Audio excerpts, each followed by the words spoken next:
최근 이슈가 되고 있는 홈프로스에 대해서 2023년도 감사 보고서를 분석을 해봤습니다.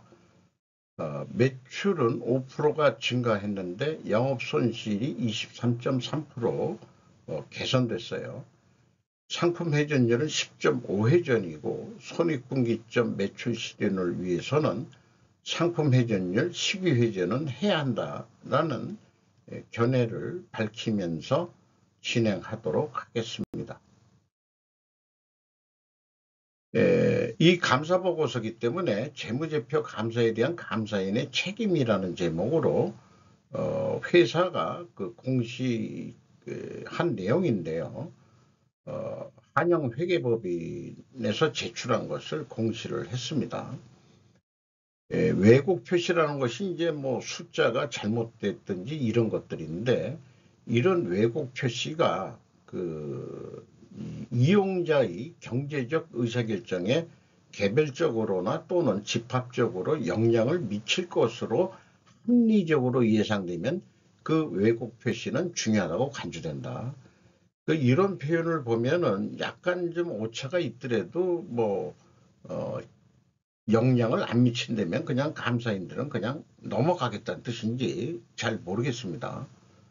그리고 자기네들은 감사 전 과정에 걸쳐서 전문가적 판단을 수행하고 전문가적 의구심, 이런 표현은 이제 외국에서는 스캡티시즘이라고 합니다. 저도 그런 관점에서 이 분석을 하고 있죠. 그렇고요. 그 다음에 감사 증거를 입수를 하는데 부정은 공모, 위조, 의도적인 누락, 허위 진술 또는 내부 통제 무력화가 개입될 수 있기 때문에 부정으로 인한 중요한 왜곡 표시를 발견하지 못할 위험은 오류로 인한 위험보다 크다는 전제를 깔면서 얘기하고 있고요. 이 계속 사업을 할 수 있는지 적절성과 입수한 감사 증거를 근거로 계속 기업으로서의 존속 능력에 대하여 유의적인 의무를 처리할 수 있는 사건이나 상황과 관련된 중요한 불확실성이 존재하는지 여부에 대하여 자기네들이 결론을 내리는데 그런 큰 거는 없다. 하지만은 이런 표현이 있어요. 우리의 결론은 감사 보고서일까지 입수된 감사 증거에 기초하나 미래의 사건이나 상황이 회사가 존속기업으로서의 존속을 중단시킬 수도 있다. 그러니까 계속 적자나는 기업을 감사를 했는데 이렇게 돌려서 은근히 얘기를 하고 있는 것 같습니다. 한영회계법인 대표이사 박영근 씨 이름으로 2024년 5월 23일 날 된 겁니다. 그러니까 2024년도 감사보고서가 나오려면 꽤 오래 걸릴 것 같아요. 그래서 할 수 없이 2023년 거를 분석을 해봤습니다. 홈프로스 노조 MBK 김병주 사제 출연 사회적 압박에 따른 임시방편 불가라는 제목으로 김진아 기자가 뉴시스에서 12일 날 최근에 보도한 내용입니다. 지난 4일 홈플러스가 기업회생 절차를 신청했는데 일부 입점업체들은 잃어버린 대금을 받지 못한 것으로 나타났다. 당연히 못 받았겠죠. 뒤에 또 설명을 하겠습니다. 4일까지 상세 대금 지급 계획을 수립해 각 협력업체에 구체적으로 전달하겠다는 계획을 밝혔다라고 먼저 이런 보도가 있었고요. 이현주 기자는 3월 17일 날 12시 18분에 김명주 MBK 회장 오늘 18일 국무 정무회의 불출석한다. 노조는 립서비스 정도 사제 출연하겠다고 그렇게 했다는데 이 진정 어린 사과도 없이 회의로 출국한 것은 무책임한 태도라고 비판했다. 출국한 일이 있어서 출국을 했을지는 모르겠죠. 어쨌든 이런 상황에서 상황이 좀 있고, 원가회계 손익으로서 매출이 6조 9천억 원대인데 5%가 증가했어요. 근데 상품 재고가 3.9% 증가했습니다. 매출 원가가 4.6% 약간 낮게 증가했기 때문에 매출 총이익 6% 증가했고, 총 이익률은 31.4%로 31.1%보다 0.3% 매출 이익률이 상승했습니다.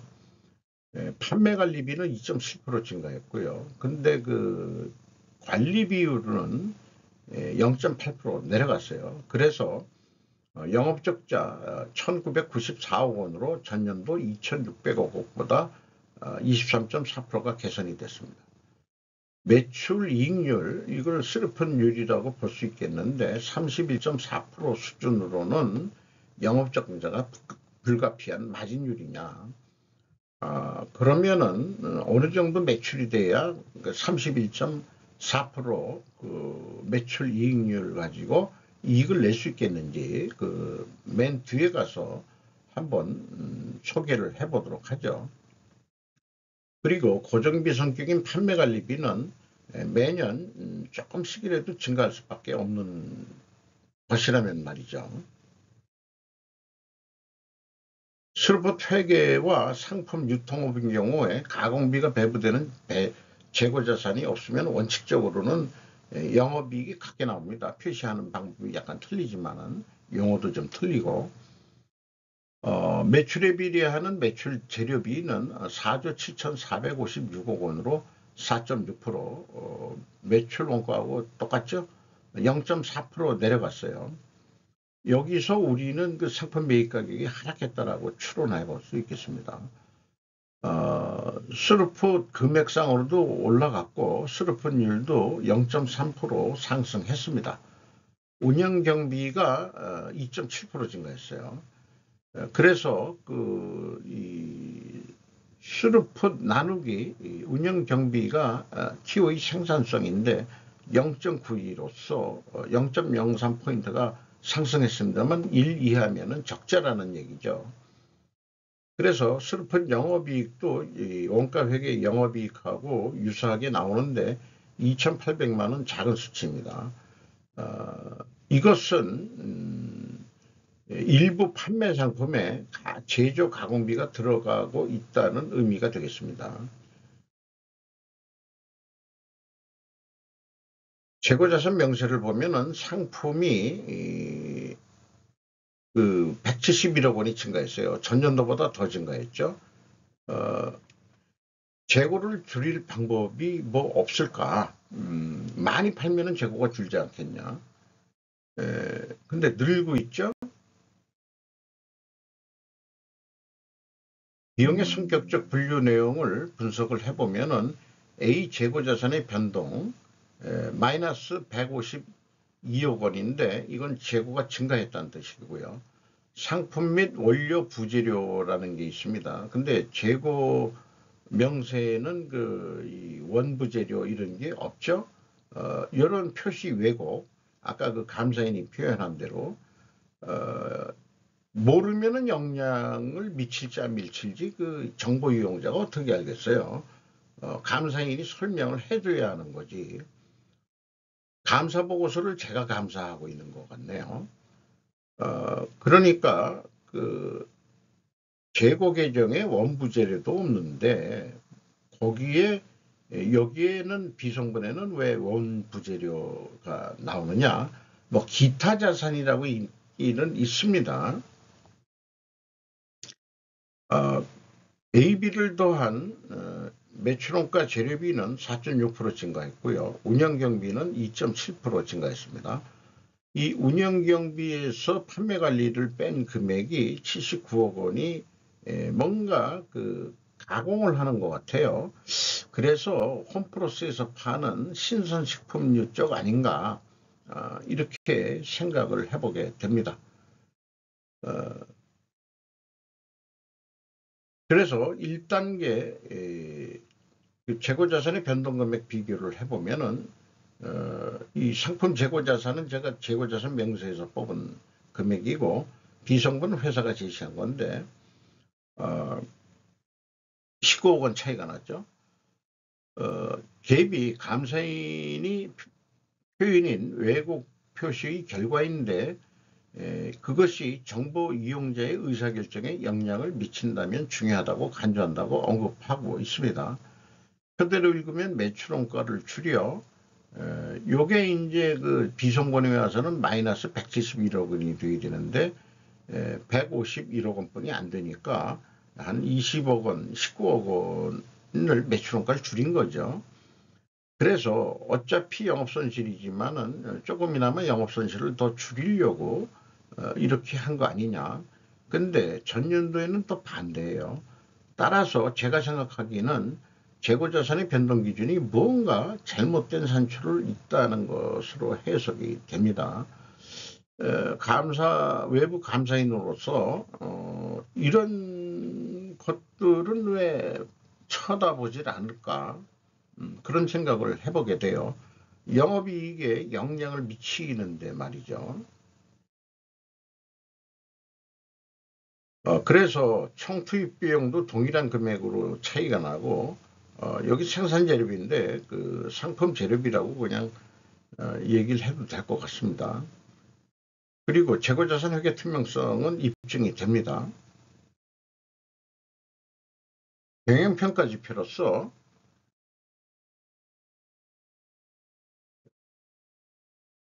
재고이율이 소점 한 자리는 똑같은데 두 자리까지 계산하면 한 0.6% 상승했어요. 조금 개선됐어요. 수록분율은 0.3%, 0.28% 상승했고 동일 방향이면은 투명의 가정을 세웁니다. 이자부채 레버리지율이 84.7%입니다. 2022년도가 59.8%인데 경영권 방어선이 50%인데 이미 2023년입니다. 요거 좀 제가 못 바꿨네요. 죄송합니다. 이게 2023년, 2022년이 되겠습니다. 그리고 그 납품업체들이 회생 절차를 신청하기 때문에 납품대금을 수금을 해야 되는데 여기 매출채권 수금 속도를 보면은 78.8회 전이에요. 자기네들이 받는 돈은 열심히 받고 1년이 52주니까 일주일 내에 그 판매대금 수령한다는 얘기죠. 근데 매입 채무 회전율은 3.4회전이에요. 이걸 보면은 3.5개월 정도의 납품업체한테 돈을 준다. 그러니까 1월부터 3월까지의 그 납품액은, 아니 1월의 납품액은 한 3개월 후에나 받게 된다는 얘기가 되겠죠. 그러니까 워낙에 이런 것들은 좀 상도덕적으로 너무 차이가 납니다. 이거는 좀 유통업이 이러시면은 안 되는 거 아니냐, 이런 생각이 있는데 운영 자금이 부족해서 그런가, 참 그런 생각을 합니다. 뭔가 조그만 것들이 누적이 돼서 지금 상태를 만들었을 거란 말이죠. 어쨌든 이렇게 대금을 늦게 주면은 뭐 돈도 늦게 주는데 싸게 납품할 이유가 뭐 있겠냐라고 납품업체들이 동기를 없애는 거니까 거꾸로 대금을 빨리 준다고 해서 나쁜 게 아니죠. 대금을 좀 빨리 줄 테니까 조금 더 싸게 해주면 안 되겠느냐, 뭐 이런 쪽으로 해가지고 상호 윈윈할 수 있는 길을 만들어야 됐을 텐데 홈플러스에 납품하는 업체들이 입이 많이 나와 있었을 것 같아요.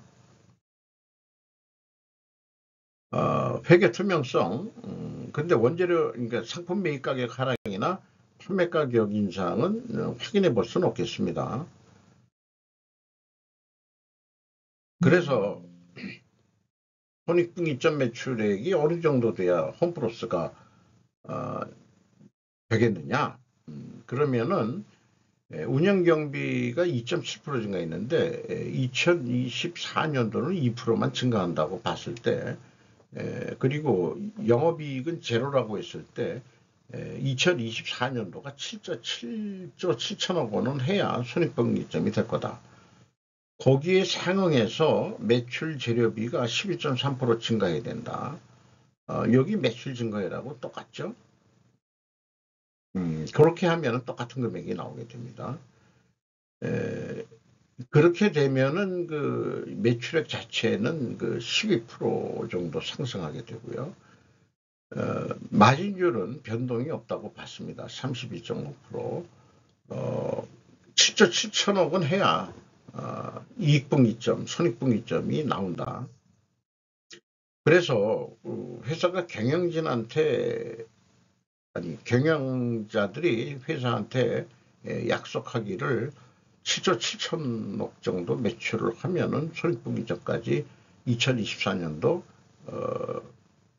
적자는 면하겠습니다. 그러면 그거를 아까 얘기했듯이 한 11% 정도 더 매출이 일어났어야 되는데 최근 뭐 롯데쇼핑도 해봤지만은 계속 그 매출액들이 좀 하향세에 있죠. 쉽진 않을 겁니다. 그런데 재고 회전을 12회전을 만약에 한다 그러면은 실제 매출이 8조 7천억이 되지 않는다 하더라도 그 재고 회전 효과에 의해서 좀 개선이 돼가지고 부가적인 여러 가지 이익들이 다 합쳐지게 되면은 이런 8조 7천억 매출 효과가 난다는 거를 이해를 해주시면 될 것 같아요. 그러면은 OE 증가율도 한 4.4%, 그 맥시멈 올라간다고 보고 이랬을 때 한 2,300억 이익이 날 거다. 이렇게 예상이 됩니다. 그러니까 한 7조 한 8천억 정도만 2024년도에 매출을 일으켰다면은 아마 손익분기점 되지 않겠느냐 이렇게 생각합니다. 그래서 결론은 그겁니다. 유통업으로서 10.5회전이면은 이거 매우 느린 거 아니냐.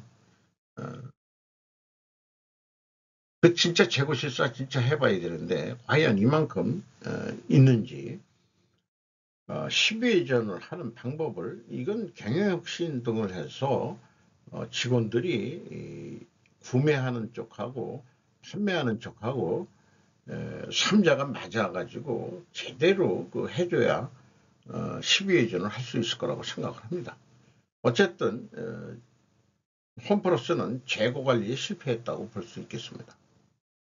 뭐 유통업으로 10회전 나오는 것은 뭐 어느 정도는 누구나 다 하는 거다. 근데 이거를 한 달에 1회전 정도까지만 올려보자 그런 얘기니까요.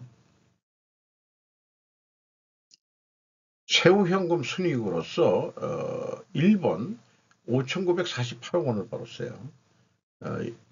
원가 손익으로나 슬퍼스로나 적자지만은 감가상각비 등은 현금이 안 나가는 거기 때문에 그런 걸 다 제외하면은 실질적으로는 5,948억 원을 벌었다.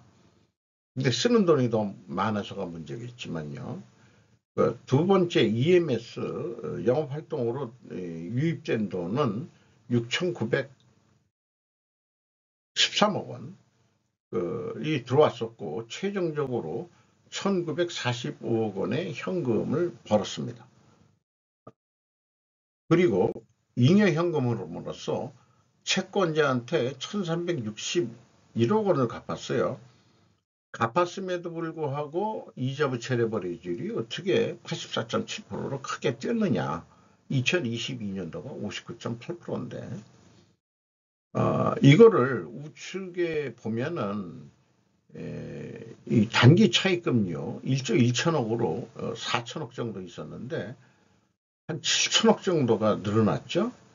그리고 장기 차입금은 한 9천억에서 3,500억 한 4,500억 정도가 갚은 거죠.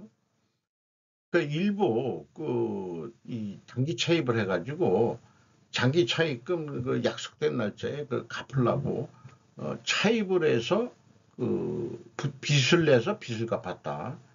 이렇게까지 얘기할 수 있겠습니다. 이 정도 되면은 이제 그 은행권, 대출은행에서 경영권을 뺐죠. 그러니까 뺏기기 전에 2025년도 일에 들어와 가지고 2024년 실적이 또 안 좋았을 것 같아요. 그러니까는 이제 이 회생 절차를 신청한 거 아닌가, 이렇게 생각이 들어가네요.